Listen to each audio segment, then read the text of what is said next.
샬롬. 우리가 아직 죄인 되었을 때 그리스도께서 우리를 위하여 죽으심으로 하나님께서 우리에 대한 자기의 사랑을 확증하신 은혜를 깨닫고 누림으로 감사와 기쁨이 가득하시기를 축복합니다. 오늘 우리가 함께 나눌 말씀은 로마서 9장 말씀입니다.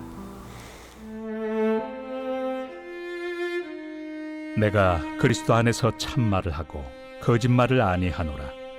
나에게 큰 근심이 있는 것과 마음에 그치지 않는 고통이 있는 것을 내 양심이 성령 안에서 나와 더불어 증언하노니, 나의 형제 곧 고륙의 친척을 위하여 내 자신이 저주를 받아 그리스도에게서 끊어질지라도 원하는 바로라. 그들은 이스라엘 사람이라. 그들에게는 양자됨과 영광과 언약들과 율법을 세우신 것과 예배와 약속들이 있고 조상들도 그들의 것이요, 육신으로 하면 그리스도가 그들에게서 나셨으니 그는 만물 위에 계셔서 세세의 찬양을 받으실 하나님이시니라. 아멘. 그러나 하나님의 말씀이 폐하여진 것 같지 않도다. 이스라엘에게서 난 그들이 다 이스라엘이 아니요, 또한 아브라함의 씨가 다 그의 자녀가 아니라 오직 이삭으로부터 난 자라야 내 씨라 불리리라 하셨으니, 곧 육신의 자녀가 하나님의 자녀가 아니요 오직 약속의 자녀가 씨로 여기심을 받느니라. 약속의 말씀은 이것이니, 명년 이때에 내가 이르리니 사라에게 아들이 있으리라 하심이라.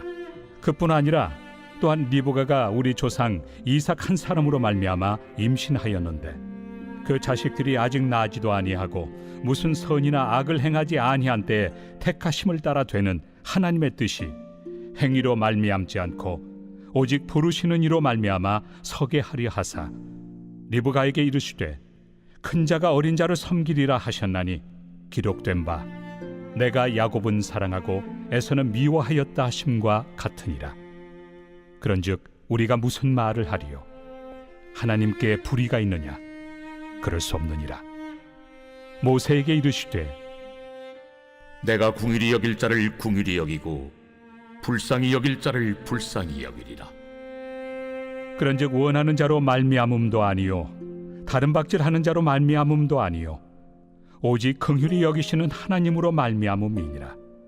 성경이 바로에게 이르시되 내가 이 일을 위하여 너를 세웠으니 곧 너로 말미암아 내 능력을 보이고 내 이름이 온 땅에 전파되게 하려 함이라 하셨으니, 그런즉 하나님께서 하고자 하시는 자를 긍휼히 여기시고 하고자 하시는 자를 완악하게 하시느니라.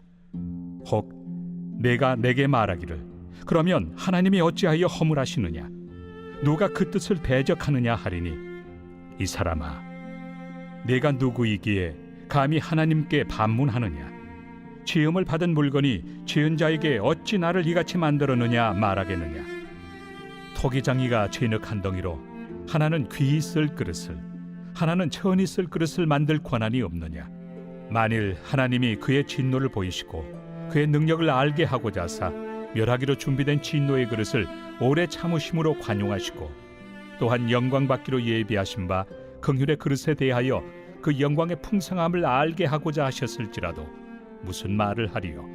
이 그릇은 우리니 곧 유대인 중에서뿐 아니라 이방인 중에서도 부르신 자니라. 호세야 그래도 이르기를 내가 내 백성 아닌 자를 내 백성이라, 사랑하지 아니한 자를 사랑한 자라 부르리라. 너희는 내 백성이 아니라 한 그곳에서 그들이 살아계신 하나님의 아들이라 일컬음을 받으리라.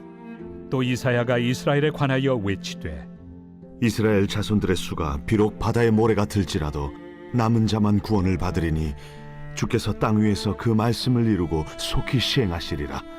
또한 이사야가 미리 말한 바 만일 만군의 주께서 우리에게 씨를 남겨두지 아니하셨더라면 우리가 소돔과 같이 되고 고모라와 같았으리로다. 함과 같으니라. 그런즉 우리가 무슨 말을 하리요?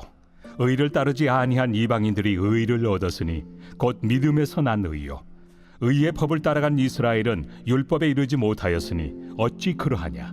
이는 그들이 믿음을 의지하지 않고 행위를 의지함이라. 부딪힐 돌에 부딪혔느니라. 기록된 바 보라, 내가 걸림돌과 거치는 바위를 시온에 두노니 그를 믿는 자는 부끄러움을 당하지 아니하리라 함과 같으니라. 어거스틴을 비롯한 루터와 칼빈, 그리고 정말 수많은 신학자들과 목회자들이 읽으며 회심하게 된 책이 바로 지금 우리가 함께 나누고 있는 로마서입니다. 역시 정말 놀랍고 큰 은혜가 담겨져 있습니다. 그만큼 로마서는 많은 신학자들에 의해 연구가 이루어졌고, 그리고 지금도 이루어지고 있습니다. 이 중에서 오늘 우리는 로마서 9장을 함께 살펴볼 터인데, 이 9장은 로마서 중에서 신학적인 논쟁이 가장 치열하게 나타나는 본문 중 하나입니다. 이런 신학적 논쟁은 결국 성경의 해석을 다르게 하고 그 해석에 따라 적용이 달라지기에 염두에 두지 않을 수 없습니다. 이런 본문인 만큼 다뤄야 할 내용이 아주 많지만 오늘은 지엽적인 논의는 잠시 접어두고 9장 전체에 흐르는 핵심 주제, 핵심 메시지를 중심으로 말씀을 나누고자 합니다. 오늘 본문은 바울의 자기 항변으로 시작합니다. 1절에 내가 그리스도 안에서 참말을 하고 거짓말을 아니하노라 라고 말하죠. 이는 바울이 활동하던 당시에 유행하던 수사학에 기반한 표현인데, 앞으로 자신이 전달하고자 하는 말, 그 메시지에 진정성을 더해주는 표현입니다. 바울은 자신의 말이 참말이라는 것을 명확히 하며 앞으로 선포할 메시지에 진정성을 더해주고 있는 것이죠. 그런데 특이한 점이 있습니다. 자신의 말이 거짓이 아닌 참말임을 그리스도 안에서라는 단서를 가지고 선언하고 있다는 것입니다. 즉 바울은 자신의 말에 진정성을 더하려는 수사법을 자신의 어떠함을 드러내는 것으로 하지 않고 그리스도에 기대어 진정성을 더하고 있는 것입니다. 이러한 바울의 태도는 우리가 본받아야 할 지점입니다. 자신의 어떠함이 아닌 그리스도를 기반으로 말하고 그렇게 살아가고 있는 바울, 이러한 태도는 말하는 사람의 위상을 떨어뜨리고 그 말의 진정성도 떨어뜨릴 것 같지만 그 기반이 그리스도이기에 오히려 훨씬 더 진정성이 더해지고 신뢰할 수 있는 메시지로 전달됩니다. 이에 반해 우리는 끊임없이 자신의 어떠함을 활용하여 자신의 위상을 높이고 자신을 드러내는 삶을 살아가지만 그 결과는 진정성을 높이고 위상을 높이기보다는 오히려 연약한 자신의 모습이 드러나며 진정성과 위성이 떨어지게 되죠. 그러나 우리 또한 자신의 어떠함이 아닌 우리를 구원하신 예수 그리스도, 우리에게 은혜를 끼치신 예수 그리스도, 전지하시고 전능하시며 선하시고 긍휼이 한이 없으신 예수 그리스도를 기반으로 말하고 행동하는, 내가 죽고 예수로 사는 삶이 되어야 할 것입니다. 그리고 바울은 이러한 태도, 인간 차원의 진정성을 뛰어넘어 그리스도를 의지하는 진정성으로 아주 중요한 메시지를 전달합니다. 이토록 진정성을 가득 담아 힘주어 전하는 메시지는 바로 택하심입니다. 바울은 그리스도의 진정성으로 택하심에 대한 메시지를 선포합니다. 이 택하심의 메시지는 먼저 4절에서 이 편지를 읽는 청자, 디아스포라 유대인들, 그 중에서도 앞서 8장까지의 항변, 행위가 아닌 오직 믿음으로 하나님의 전적인 은혜로 구원을 받는다는 가르침이 필요한 자들을 이스라엘 사람, 언약의 공동체, 택하심을 입은 자들로 끌어들이며 시작합니다. 그러면서 6절부터는 이스라엘의 정신적 지주, 혈통의 대표인 아브라함을 거론하며 아브라함의 씨라 할지라도 모두가 이스라엘이 아님을, 본문의 핵심 주제로 표현하자면 아브라함의 씨라 할지라도 모두가 택하심을 입은 자들이 아님을, 오직 이삭으로부터 난 자, 또 그 중에서도 쌍둥이 중 야곱을 통해서 난 자들만이 택하심을 입은 그 자들임을 선포합니다. 그런데 이 택하심은 단순한 선민의 특권이 아닌 전적인 하나님의 주권임을 드러냅니다. 오늘 본문 11절에는 그 자식들이 아직 나지도 아니하고 무슨 선이나 악을 행하지도 아니한 때에 택하심을 따라 되는 하나님의 뜻이 행위로 말미암지 않고 오직 부르시는 이로 말미암아 서게 하려 하사라고 선포합니다. 쉽게 말하면 어떤 자격이나 조건이 있어서 택함을 받을 만한 어떤 무언가가 있어서 택함을 받은 것이 아닌 오직 택하신 이의 뜻에 달려 있음을, 하나님의 전적인 주권적 사역임을 분명하게 드러냅니다.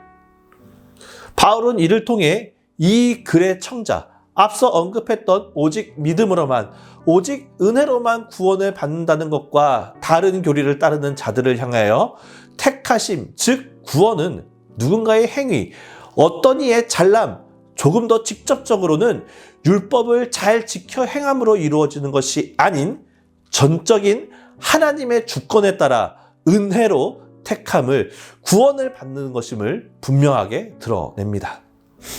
이렇게 택하심이 전적인 하나님의 주권에 있음을 선포한 바울은 이 택하심이 혈통에 국한될 수 없음을, 하나님께서 택하시기만 하면 그 대상이 이방인이라 할지라도 구원받는 백성이 됨을 피력합니다.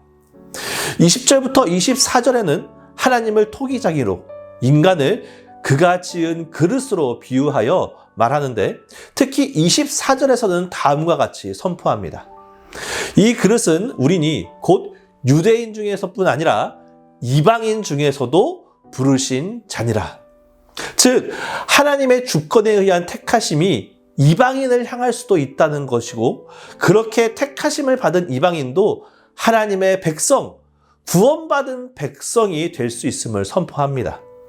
결국 하나님의 택하심은 어떤 행위나 업적, 그 사람의 어떠함으로 되는 것도 아니고 이스라엘 아브라함의 자손 유대인으로 그 혈통으로 되는 것도 아닌 전적인 하나님의 주권적 사역임을 아주 분명하게 반복해서 선포합니다.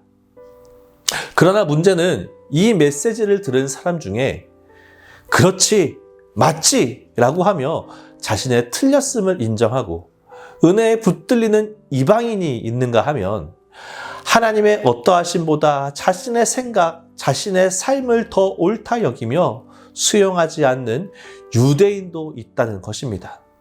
그래서 오늘 본문 32절과 33절에서는 어찌 그러하냐? 이는 그들이 믿음을 의지하지 않고 행위를 의지함이라. 부딪히는 돌에 부딪혔느니라.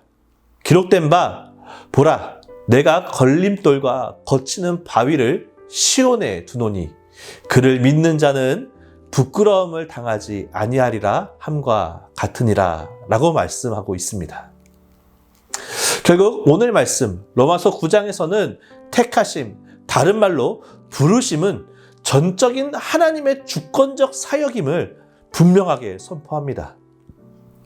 그리고 바울의 이 선포를 들은 우리는 이러한 전적인 하나님의 주권적 사역으로 택하심을 받아 하나님의 백성, 구원받은 백성이 되었음을 기억해야 합니다.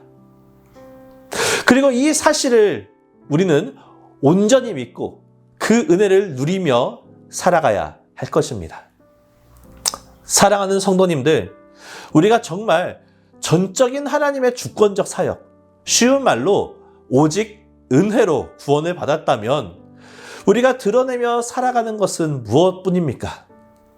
우리가 죄와 사망에서 벗어나 택하심으로 구원을 받아 생명에 거하게 되었다면 우리는 우리에게 주어진 그 생명을 무엇으로 드러내며 살아야 할까요? 결국 하나님의 택하심의 은혜를 받은 자라면 마땅히 하나님의 그 은혜에 감격하여 하나님께 찬양하며 그 은혜로 기뻐하고 하나님을 찬양하고 드러내는 삶을 살아야 하지 않겠습니까? 결국 사도 바울은 극악무도한 핍박자였으나 그 핍박자가 전적인 은혜로 택하심을 받았음을 깨닫게 되자 그토록 화려한 자신의 어떠함이 아닌 그리스도를 드러내는 삶을 살았습니다. 그리고 이제는 우리도 그렇게 살아가기를, 은혜를 끼치신 하나님만을 높이고 그리스도를 드러내며 살아가기를, 그런 서울중앙교회 모든 성도님들이 되시기를 주의 이름으로 축복합니다.